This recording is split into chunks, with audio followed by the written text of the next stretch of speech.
उत्तर प्रदेश विधानसभा चुनाव में धार्मिक ध्रुवीकरण एक बड़ा मुद्दा है, जिस पर विपक्षी अक्सर सत्तारूढ़ बीजेपी को निशाने पर लेते हैं। लेकिन बीजेपी हर बार सबका साथ सबका विकास के नारे की आड़ में अपनी इस चुनावी रणनीति को छिपाने की कोशिश करती है। हाल ही में बीबीसी को दिए एक इंटरव्यू में जब यूपी के उप मुख्यमंत्री केशव प्रसाद मौर्य से धार्मिक ध्रुवीकरण और धर्म संसद से जुड़े कुछ सवाल किए गए, तो मौर्य ने न केवल जवाब देने से वो बचते नजर आए, बल्कि बीबीसी के कैमरे पर रिकॉर्ड हुए सारे इंटरव्यू को डिलीट भी करवा दिया।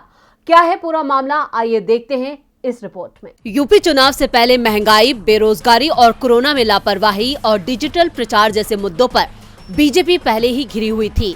लेकिन इस बार डिप्टी सीएम केशव प्रसाद मौर्य ने इन मुद्दों से जुड़े सवालों पर जवाब देने की जगह मीडिया के काम में बाधा डालने की कोशिश की, जो बीजेपी के लिए नुकसानदायक साबित हो सकता है।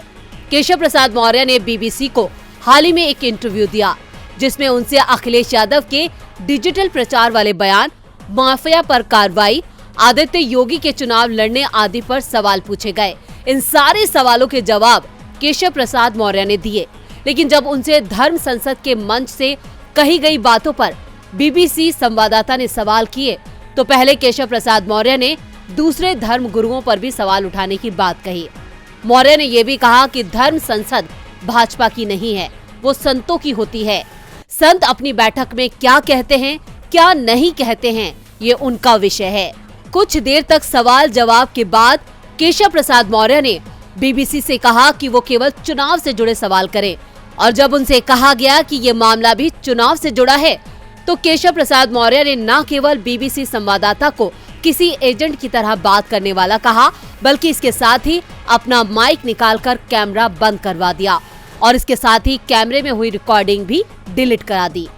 Deputy CM Keshav Prasad Maurya recording मिटाकर मामले को रफा दफा करना चाहते थे, मगर कैमरे में लगी चिप के कारण सारी रिकॉर्डिंग फिर से रिकवर कर ली गई, जिसे बीबीसी ने अप्रसारित भी कर दिया है।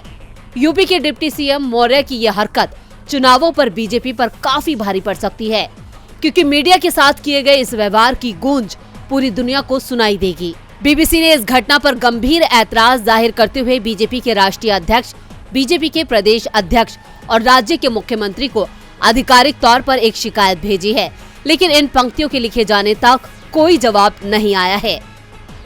डीबी लाइव की रिपोर्ट।